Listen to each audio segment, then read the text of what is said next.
வணக்கம் ஸ்டூடெண்ட்ஸ். இன்னைக்கு நம்ம யூனிட் 3 கரண்ட் எலக்ட்ரிசிட்டில இருந்து ஒரு ரொம்ப ரொம்ப இம்பார்ட்டன்டான டாபிக் பார்க்க போறோம். என்ன டாபிக்னு பாத்தீங்கன்னா ஓம்ஸ் லாவோட லிமிடேஷன்ஸ். பேரை கேட்டாலே கொஞ்சம் பயமா இருக்கும், லிமிடேஷன்ஸ்னு எல்லாம். ஆனா கவலைப்படாதீங்க, எக்ஸாம் பாயிண்ட் ஆஃப் வியூல என்ன தேவையோ அதை மட்டும் வச்சு சூப்பர் சிம்பிளா ஈஸியா புரிஞ்சுக்கிற மாதிரி பார்க்கலாம். உங்க வீட்ல எப்பவாவது அந்த பழைய குண்டு பல்ப் அந்த ஃபிலமெண்ட் பல்பை ஆன் பண்ண உடனே பாப்புன்னு ஒரு சவுண்டோட ஃபியூஸ் போயிருக்கா? ஏன் அப்படி ஆகுதுன்னு எப்பவாவது யோசிச்சிருக்கீங்களா? இந்த கேள்விக்கு பதில் நம்ம இன்னைக்கு படிக்க போற டாபிக் உள்ள தான் ஒளிஞ்சிருக்கு. ஸோ ஓம்ஸ் லாவோட லிமிடேஷன்ஸ், அதாவது அதோட எல்லைகளை புரிஞ்சுக்கிறதுக்கு முன்னாடி ஃபர்ஸ்ட் ஓம்ஸ் லானா என்னன்னு ஒரு சிறிய ரீகேப் பண்ணிடலாம். ஒரு ரூல் தெரிஞ்சா தான் அந்த ரூலை யார் ஃபாலோ பண்ணலங்கிறத நம்மளால கண்டுபிடிக்க முடியும், ரைட்? நம்ம எல்லாருக்கும் ரொம்ப நல்லா தெரிஞ்ச ஒரு ஃபார்முலா தான் V = IR. சிம்பிளா சொல்லணும்னா, ஒரு கண்டக்டர் வழியா போற கரண்ட் நீங்க கொடுக்கிற வோல்டேஜ்க்கு டைரக்ட்லி ப்ரொபோர்ஷனலா இருக்கும். ஆனா இங்க ஒரு ரொம்ப முக்கியமான கண்டிஷன் இருக்கு. provided physical conditions like temperature remain constant. அப்போ டெம்பரேச்சர் மாறாம இருந்தா மட்டும்தான் இந்த லா ஒர்க் ஆகும். இது ஒரு சிம்பிளான ஸ்ட்ரெயிட்டான ரிலேஷன்ஷிப். ஸோ பார்த்தீங்கன்னா சில மெட்டீரியல்ஸ் இருக்கு, அது ஓம்ஸ் லாவை அப்படியே சொல்லபடி கேட்கும். அதைத்தான் நம்ம ஓமிக் கண்டக்டர்ஸ்னு சொல்கிறோம். நீங்கள் அதோடைய VA கிராஃபை பார்த்தீங்கன்னா அது எப்போவுமே ஒரு பர்ஃபெக்ட் ஸ்ட்ரெயிட் லைனாக வரும். ரெசிஸ்டன்ஸும் மாறவே மாறாது, கான்ஸ்டண்ட்டாக இருக்கும். ஒரு நல்ல எக்ஸாம்பிள் சொல்லணும்னா நம்ம காப்பர் வயர். ஆனால் சில பேர் இருக்காங்கல்ல, ரூலை ஃபாலோவே பண்ண மாட்டாங்க. அதே மாதிரி தான் சில டிவைசஸும். ஃபார் எக்ஸாம்பிள் டயோட்ஸ், இதெல்லாம் நான்-ஓமிக் டிவைசஸ்னு சொல்லுவோம். இதுங்க VA கிராஃப் ஒரு மாதிரி கர்வ்டா போகும். அதோட ரெசிஸ்டன்ஸும் பாவம் ஒரு வோல்டேஜுக்கும் மாறிக்கிட்டே இருக்கும். ஸோ இந்த ரூல் பிரேக்கர்ஸ் பற்றி தான் நம்ம இப்போ இன்டெப்தா பார்க்க போகிறோம். ரைட். இப்போ அந்த ரூலை ஃபாலோ பண்ணாத நான்-ஓமிக் டிவைசஸை பற்றி இன்னும் கொஞ்சம் டீட்டெயிலாக பார்க்கலாம். எங்க, எப்படி, ஏன் அந்த ரூல் பிரேக் ஆகுதுன்னு ஆராயலாம் வாங்க. இந்த கோட் ரொம்ப ரொம்ப முக்கியம். பாருங்க, ஓம்ஸ் லான்றது நியூட்டன்ஸ் லாஸ் ஆஃப் மோஷன் மாதிரியோ கிராவிட்டி மாதிரியோ ஒரு ஃபண்டமெண்டல் லா ஆஃப் பிசிக்ஸ் கிடையாது. அது ஒரு எம்பிரிக்கல் ரிலேஷன்ஷிப். நான் அந்த காலத்துல சயின்டிஸ்ட் நிறைய எக்ஸ்பெரிமெண்ட்ஸ் பண்ணி ஓகே இந்தந்த மெட்டீரியல்ஸ் மட்டும் இப்படி தான் பிஹேவ் பண்ணுதுன்னு கண்டுபிடிச்சதால வந்தது.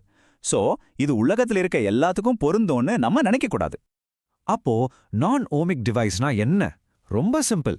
எந்த ஒரு டிவைஸ்க்கு கான்ஸ்டன்டான மாறாத ரெசிஸ்டன்ஸ் இல்லையோ அது நான் ஓமிக் தான்.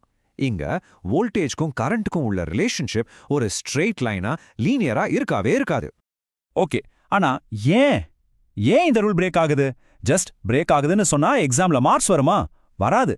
அதோட சயின்ஸை நம்ம புரிஞ்சுக்கணும். ஸோ வாங்க அதோட மைக்ரோஸ்கோபிக் ரீசன்ஸ், அதாவது அணுக்கள் அளவுல என்ன நடக்குதுன்னு பார்ப்போம். ஓம்ஸ் லாக்கு பின்னாடி ரெண்டு பெரிய அசம்ஷன்ஸ், ரெண்டு பெரிய நம்பிக்கை இருக்கு. ஒன்னு, அந்த மெட்டீரியலுக்குள்ள இருக்கிற சார்ஜ் கேரியர்ஸோட எண்ணிக்கை N கான்ஸ்டன்டா இருக்கணும்னு அசியூம் பண்ணிக்கிறாங்க. ரெண்டாவது, எலக்ட்ரான்ஸ் ஒன்னோட ஒன்னு மோதிக்கிற ஆவரேஜ் டைம் டவுன்னு சொல்லுவோம், அதுவும் கான்ஸ்டன்டா இருக்கணும்.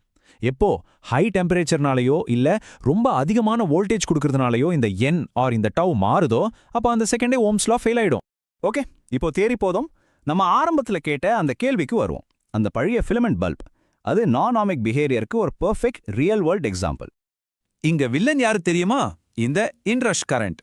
இன்ரஷ் கரண்ட்னா என்னன்னா, ஒரு டிவைஸை ஆன் பண்ண உடனே அந்த முதல் ஒரு சில மில்லி செகண்ட்ஸ்க்கு நார்மலா விட ரொம்ப அதிகமா கரண்ட் உள்ள பாயும்.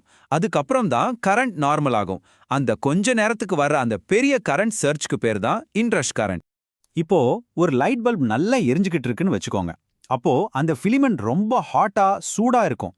அந்த டைம்ல அது எடுத்துக்கிற நார்மல் கரண்ட் எவ்வளோ தெரியுமா? ஜஸ்ட் 0.5 ஆம்பியர்ஸ் தான். இதுக்கு பேர் தான் ஸ்டெடி கரண்ட். ஆனா நம்ம அந்த பல்போட சுவிட்சை ஆன் பண்ண அந்த ஃபர்ஸ்ட் மில்லி செகண்ட்ல அந்த ஃபிலமெண்ட் ஜில்லுன்னு கோல்டா இருக்கும்போது அது எடுத்துக்கிற கரண்ட் எவ்வளோ தெரியுமா? சுமார் 4.9 ஆம்பியர்ஸ். பாத்தீங்களா எவ்வளோ பெரிய டிஃபரன்ஸ்னு? ஆல்மோஸ்ட் 10 மடங்கு அதிகம். ஏன் இப்படி? ரொம்ப சிம்பிள். அந்த ஃபிலமெண்ட் கோல்டா இருக்கும்போது அதோட ரெசிஸ்டன்ஸ் ரொம்ப கம்மியா இருக்கும். ரெசிஸ்டன்ஸ் கம்மியா இருந்தா என்ன ஆகும்? V = IR ஃபார்முலா படி கரண்ட் அதிகமா உள்ள போகும். அதே அந்த ஃபிலமெண்ட் சூடான அப்புறம் ரெசிஸ்டன்ஸ் அதிகமாயிடும், கரண்ட் குறைஞ்சிடும். இதுதான் ஒரு கிளாசிக் நான்-ஓமிக் பிஹேவியர். எங்க ரெசிஸ்டன்ஸ் டெம்பரேச்சரை பொறுத்து மாறுதும். அந்த இனிஷியல் ஹியூஜ் கரண்ட் சர்ஜ் தான் அந்த ஃபிலமெண்ட்டை ஸ்ட்ரெஸ் பண்ணி கொஞ்ச நாளைக்கு அப்புறம் பாப்புன்னு அடிக்க வைக்குது.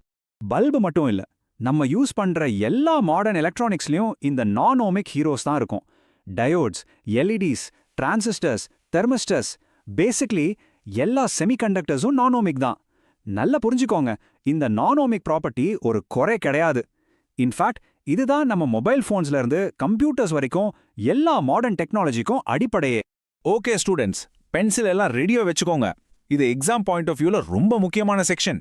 நம்ம தெரியாம பண்ற சில காமன் மிஸ்டேக்ஸ்னால ஈஸியா மார்க்ஸ் போக சான்ஸ் இருக்கு. அதை எப்படி அவாய்ட் பண்றதுன்னு இப்ப பாப்போமா? நம்ம பண்ற அண்ட் பெரிய மிஸ்டேக் இதுதான். ஓம்ஸ் லா ஒரு யூனிவர்சல் லா. அது எல்லா இடத்துலயும் அப்ளை ஆகும்னு நினைக்கிறது. அது பெரிய தப்பு. ப்ளீஸ் ஞாபகம் வச்சுக்கோங்க. ஓம்ஸ் லா ஓமிக் மெட்டீரியல்ஸ்க்கு மட்டும்தான். அதாவது கான்ஸ்டன்ட் டெம்பரேச்சர்ல இருக்கிற மெட்டல்ஸ் மாதிரி விஷயங்களுக்கு மட்டும்தான். டயோட்ஸ் அண்ட் செமிகண்டக்டர்ஸை நான் ஓமிக்கா இருக்கா மாதிரி தான் டிசைனே பண்ணிருக்காங்க. அது அப்படி இருந்தாதான் ஒர்க் ஆகும். ரெண்டாவது மிஸ்டேக், டயோட பத்தி கேட்டா அது ஒன்றும் இல்ல, ஹை ரெசிஸ்டன்ஸ்க்கும் லோ ரெசிஸ்டன்ஸ்க்கும் நடுவுல மாறிக்கிட்டே இருக்கிற ஒரு சிம்பிள் ரெசிஸ்டர்னு சொல்றது. இது கான்செப்டை ரொம்ப ஓவர் சிம்பிளிஃபை பண்ணிடுது. அதுவும் தப்பு.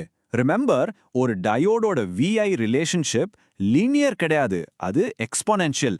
அதுக்குன்னு ஒரு அழகான கிராஃபே இருக்கு. ஒரு சிம்பிள் ஸ்விட்ச் மாடல்னு நம்ம நினைச்சா அதோட உண்மையான பிசிக்ஸை நம்ம மிஸ் பண்ணிடுவோம். எக்ஸாம்ல இது கண்டிப்பா தப்பான ஆன்சர்ஸ்க்கு தான் கொண்டு போய்விடும். Be careful. ஓகே, நம்ம இப்பொழுது இந்த அனாலிசிஸோட முடிவுக்கு வந்துட்டோம். எக்ஸாம்க்கு போகும்போது நீங்க ஞாபகம் வச்சுக்க வேண்டிய கீ டேக்அவேஸ் என்னன்னு ஒரு தடவை பார்த்துடலாம். குவிக்கா சமரைஸ் பண்றேன். Point 1, V is equal to IR ohmic மெட்டீரியல்ஸ்க்கு மட்டும்தான் எங்க R கான்ஸ்டன்டா இருக்குமோ. Point 2, non ohmic devices like diodes and ஃபிலமெண்ட்ஸ்க்கு ரெசிஸ்டன்ஸ் மாறிக்கிட்டே இருக்கும், அது வேரியபிள். பாயிண்ட் 3, ஏன் லா ஃபெயில் ஆகுதுன்னா charge carrier density N or collision time tau மாறுறதுனால. அண்ட் ஃபைனலி பாயிண்ட் 4, அந்த பல்பில் வர இன்ட்ரெஸ்ட் கரண்ட் நான் ஓமிக் பிஹேவியருக்கு ஒரு சூப்பரான எக்ஸாம்பிள். ஆனா லாஸ்டா ஒரு விஷயம் நல்லா புரிஞ்சுக்கணும். ஓம்ஸ் லாவோட இந்த லிமிட்டேஷன்ஸை நம்ம ஒரு குறையாவோ ஒரு ஃபெயிலியராவோ பார்க்கக்கூடாது. இந்த லிமிட்டேஷன்ஸ் இருக்கிறதுனால தான் செமிகண்டக்டர்ஸ் வச்சு நம்ம யூஸ் பண்ற எல்லா மாடர்ன் எலக்ட்ரானிக்ஸையும் உருவாக்க முடிஞ்சது. ஸோ ஃபைனலாக ஒரு யோசனையோட இந்த செஷனை முடிப்போம். ஒருவேளை ஓம்ஸ் லா உண்மையாவே யூனிவர்சலா உலகத்தில் இருக்க எல்லா மெட்டீரியல்ஸ்க்கும் பொருந்துற மாதிரி ஒரு லாவா இருந்திருந்தா நீங்க இப்போ யூஸ் பண்ணிக்கிட்டு இருக்க அந்த ஸ்மார்ட் போனால உருவாகி இருக்க முடியுமா? யோசிச்சு பாருங்க. நம்ம இன்னொரு டாபிக்ல சந்திப்போம். நன்றி.